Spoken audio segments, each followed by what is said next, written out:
Estamos de volta e hoje aqui no estúdio o debate sobre a cultura afro-brasileira na educação básica. E a nossa equipe foi até a Escola Estadual José Mendes Júnior no aglomerado da Serra. O tema cultura afro-brasileira é discussão frequente na comunidade e na escola. Acompanhe. 10 anos depois da Lei 10.639 de 2003, que tornou obrigatório o ensino da cultura e da história afro-brasileira e africana nas escolas do país, o que mudou? Quais as iniciativas e os desafios das instituições de ensino para abordar os temas previstos na lei? É o que nós vamos saber agora, conhecendo a Escola Estadual José Mendes Júnior, aqui no aglomerado da Serra. No pátio, uma contação de história pouco comum. A professora de artes narra um conto africano, com direito à trilha original. E no coração dessa floresta, dessa mata, a importância está justamente em dialogar com os nossos alunos a respeito de algo que eles já têm, que nós todos já temos como marca em nossa identidade, né? Então é uma forma de nos reconhecermos, né? A cultura africana faz parte do nosso dia a dia. E foi a cultura afro-brasileira que levou Milton para a universidade. Motivado pela capoeira, ele se formou em educação física e hoje repassa o conhecimento. Quando a gente leva a capoeira para a sala de aula, a gente não fala só da capoeira, a gente fala da cultura afro-brasileira em si, né? A gente fala assim das crenças, a gente fala dos costumes, né? A gente fala da tradição, né? E então assim, de instrumentos, a gente fala muito de música. A capoeira ajuda porque ela não mostra só o lado ruim, ela mostra o lado bom da história, o lado da diversão, o lado da brincadeira. Wesley faz parte do grupo de capoeira e está na escola desde que a lei foi implementada. Eu aprendi já aqui por como eles chegaram, por que eles chegaram, como eles viviam aqui, como era a convivência com as pessoas, o trabalho que eles faziam, que era muito pesado, o tipo de resistência que eles tinham contra o trabalho escravo, essas coisas. A vice-diretora conta que o ensino da história e da cultura afro-brasileira está contemplado no projeto político-pedagógico da escola e é trabalhado de forma interdisciplinar. A lei veio para nós como um reforço, mas nós já trabalhamos há mais tempo. A realidade dos nossos alunos, essa tem sempre que vir em primeiro lugar. E não tem como negar a africanidade aqui no aglomerado, né? Não só na cor, na vibração, no ritmo, né? no fazer. Então a gente aproveita isso em todos os conteúdos. Mas ainda é preciso trabalhar o pertencimento. A gente percebe que a discriminação fica tão forte, né? Que a própria criança às vezes se rejeita e fica com a autoestima baixa. O nosso trabalho é justamente mostrar o valor de ser negro. E enfrentar a discriminação. Quem é da nossa cultura, eu acho que tem sim, um pouquinho. Disfarçado, mas tem. Olhares diferentes, eu acho. Só um exemplo. Tipo assim, eu sou negra, você é loira. Ela me fala que ela odeia a pessoa negra e tem nojo. Eu fico muito com raiva, não gosto. A própria questão da intolerância religiosa, né, que muitas vezes é um tabu assim. Se a gente não disser que a capoeira nasceu no mesmo contexto do candomblé, é uma mentira. Nasceu dentro das senzalas, né, dentro dos canaviais, né? Mas isso não quer dizer que todas as pessoas que praticam têm que seguir diretamente uma religião. Fica falando que capoeira é macumba, isso, aquilo, aquilo outro. A maioria dos meninos fica meio assim, por isso que não entra. E o professor deixa seu recado. Eu acho que falta investimento. Falta investimento aqui. A gente tem o básico do básico nesse projeto, é um projeto que já deu certo. E eu acho que a gente quer muito mais.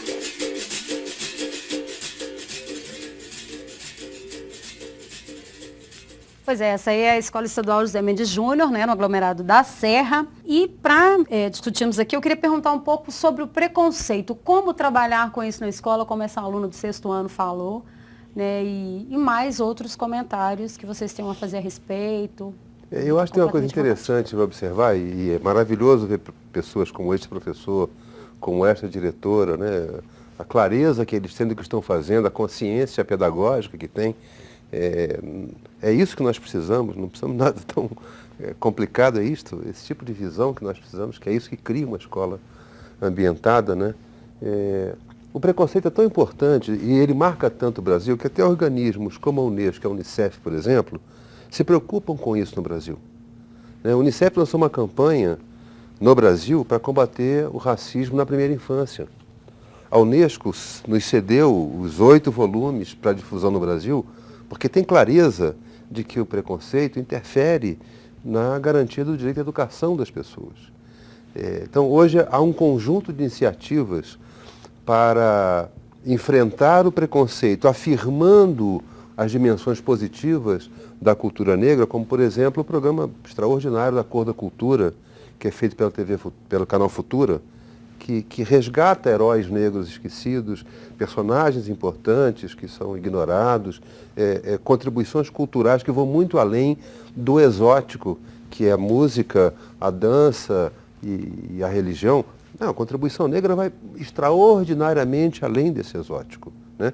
Claro, esses elementos são fundamentais e estruturantes da nossa experiência de vida, de estar juntos, de convivência, de alegria, são fundamentais e felizmente temos. Mas a contribuição negra vai muito além disso. Tem que lembrar, quando chegaram aqui os escravos, eles eram os metalúrgicos, eles eram os construtores, eles eram os agricultores. Eles civilizaram o Brasil.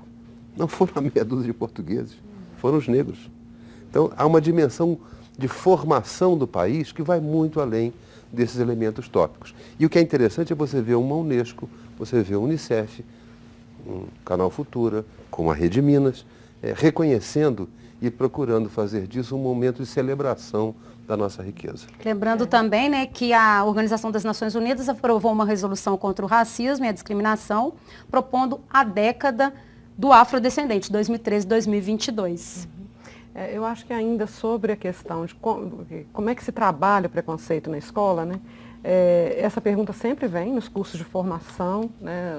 Os educadores sempre vêm atrás de uma receita, se a gente pudesse dizer assim, né? E eu acho que tem 2 indicações que são fundamentais. A primeira é a gente ter que enfrentar quando aparece. Então, quando aparece uma situação que a gente percebe a manifestação do preconceito e do racismo, ela tem que ser dita, né? Nós temos que apontar isso para os estudantes e tem que se construir um pacto, né? Não é possível uma escola admitir a manifestação do racismo e de qualquer forma de preconceito, mas sobretudo do racismo. Isso é muito difícil porque, e apareceu uma outra trabalhadora da escola sinalizando, né? Porque aí a gente tem que interrogar o racismo institucional e o funcionamento da escola. Isso não é muito simples, né? E é muito importante que as direções de escola, que os gestores tenham atenção para isso, porque não basta que exista uma ação na sala de aula, né? Ou uma ação com os estudantes. É preciso que isso seja pensado também no corpo docente, né? Na gestão da escola como um todo, né? Então, acho que essa é uma primeira indicação. A outra é recuperando um pouco o que o André já trouxe. Assim, é preciso romper com certos estereótipos, e um dos estereótipos está relacionado à forma como o conhecimento é tratado, né? A forma como a gente entende que o conhecimento científico é produzido numa matriz europeia. E isso não é de todo verdadeiro, quer dizer, isso é falso. Nós precisamos reconstruir essa ideia. E, além disso, reconstruir a ideia da resistência negra no Brasil. Essa é uma ideia que precisa entrar com um pouco mais de fortalecimento, até para fortalecer a trajetória dos estudantes negros e brancos nas escolas, porque eu acho que uma coisa importante de sinalizar é que nós não estamos falando do tratamento de uma questão para as crianças negras. Essa é uma questão para a escola, porque é uma questão para a sociedade. Não é possível que uma sociedade se coloque como uma sociedade racista. Nós queremos romper com isso. E isso é importante para negros, não negros, para indígenas, enfim, isso é importante para a nossa sociedade. Então é importante também que as crianças negras e não negras sejam chamadas a pensar quando elas manifestam o racismo. É importante que os pais sejam interrogados sobre isso. É importante pensar que isso acontece na infância. Eu trouxe uma série de materiais, não sei se vai dar para mostrar todos, mas existe esse outro material que está editado também, que é sobre a educação infantil. E durante muito tempo se pensou que na educação infantil o preconceito racial não estivesse presente, que as crianças não fossem capazes de manifestações de preconceito. Mas é importante pensar que numa sociedade que é racista, numa sociedade preconceituosa, ninguém vai escapar. Né? E as crianças, sim, aprendem o preconceito e reproduzem o preconceito. E é importante que isso chegue à escola.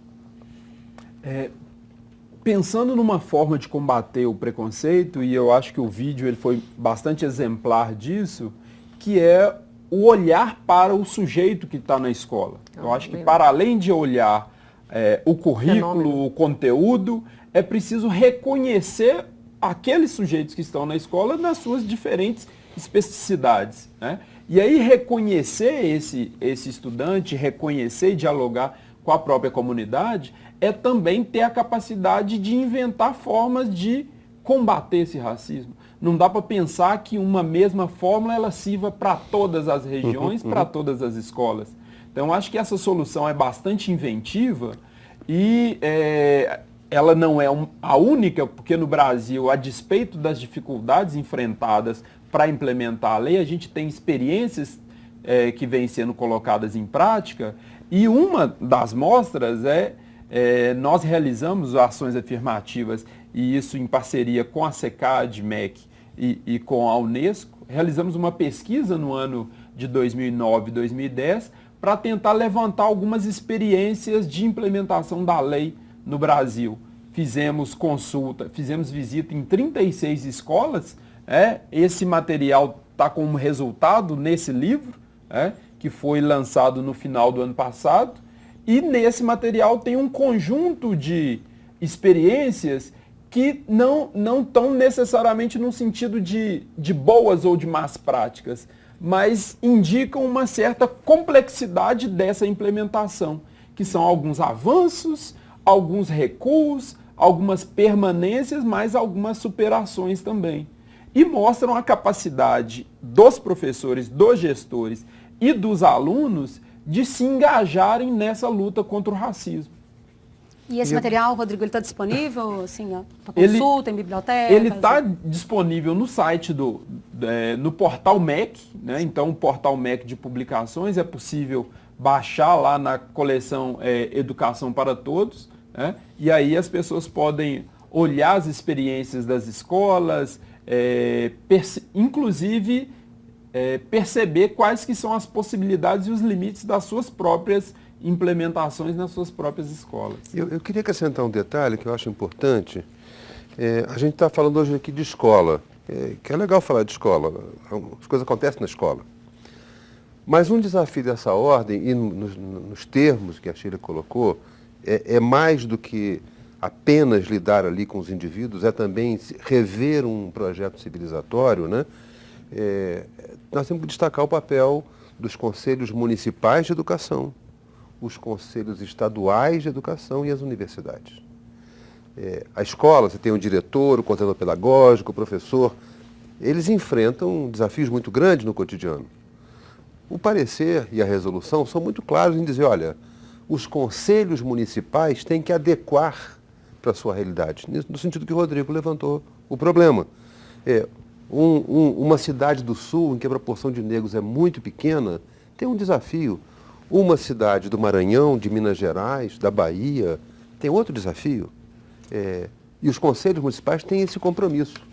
Raríssimos fizeram. Igualmente, os conselhos estaduais têm esse compromisso de traduzir, de dar esse apoio ao professor. Porque a gente não pode querer que a escola sozinha rompa com uma tradição secular de desprezo por uma parte da população brasileira. Você não vai vencer isso sozinho, né? Então tem que ter, e a Sheila foi feliz ao levantar isso, um compromisso da institucionalidade, que eu acho que aqui em Minas Gerais, um programa como Roda de Conversa, ao eleger o tema, traduz esse compromisso. Agora, esse compromisso tem que prosseguir nos diferentes níveis que estruturam a missão educacional e não ficar o professor em sala de aula tendo que sozinho inventar soluções. Tem que ser um compromisso civilizatório de transformar de fato a educação e acabar com o que acontece hoje ainda, que é uma reprovação generalizada da população negra, que é uma exclusão da escola. Isso está acontecendo ainda em pleno século XXI. Ou seja, não dá mais para a gente...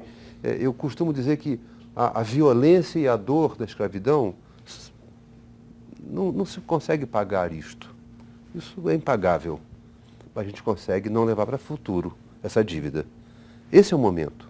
Nós não podemos levar para o futuro do Brasil uma dívida de 300 anos. Então, uma maneira de enfrentar isso é ações afirmativas. Por exemplo, nas escolas, nas universidades, quantos professores negros há nas universidades brasileiras? para que os jovens professores da educação básica vejam que essa carreira é uma carreira viável. Se espelhe, né, de repente. Então, não basta a gente reconhecer o desafio na escola. É preciso que o sistema educacional tome para si o desafio. Isso, talvez, as escolas avançaram mais do que os sistemas. Eu quero que faça justiça aos professores e aos diretores, porque eles, nas suas escolas, foram muito mais longe do que os conselhos estaduais, do que os conselhos municipais e do que as próprias universidades, tão comprometidas com as emancipações nacionais, estão pouco comprometidas com o reconhecimento do papel estruturante do racismo na desigualdade brasileira. Eu acho que esse é um desafio a ser enfrentado. Pois é, né, gente? Como eu falei em alguns momentos deste programa, o tempo é pouco para um assunto tão vasto, né, que merece vários olhares sobre e vários desdobramentos também. Infelizmente, o nosso tempo é limitado, nosso programa está chegando ao finalzinho. Gostaria muito de agradecer a participação de cada um de vocês que contribuiu para essa discussão, para que ela fosse mais e mais rica. E eu tenho certeza que você aí que está nos assistindo concorda conosco. E o Roda de Conversa, ele é veiculado pelo canal Minas Saúde e vai ao ar toda segunda-feira em 2 horários, anote aí, às 11h30 e às 17h30, com reprises às quartas, às 11h30 e às 18 horas. E quem quiser pode participar conosco do programa enviando sugestões, comentários, críticas. O nosso e-mail é o magistra.rodadeconversa@educacão.mg.gov.br. Participe também pelo telefone 3379-8289 e pelas redes sociais da Secretaria de Estado de Educação. Temos também o Facebook, né, o facebook.com/educacão e também o twitter.com/educacãomg. Fique atento também nas escolas, ao assistir ao Roda de Conversa, os servidores da educação poderão ser certificados pela Magistra. Para saber mais, basta ligar 31-3379-8289 ou enviar um e-mail para a Magistra. Fique atento também e sempre acompanhe o Roda de Conversa e as nossas próximas discussões. Muito obrigada mais uma vez aos nossos convidados.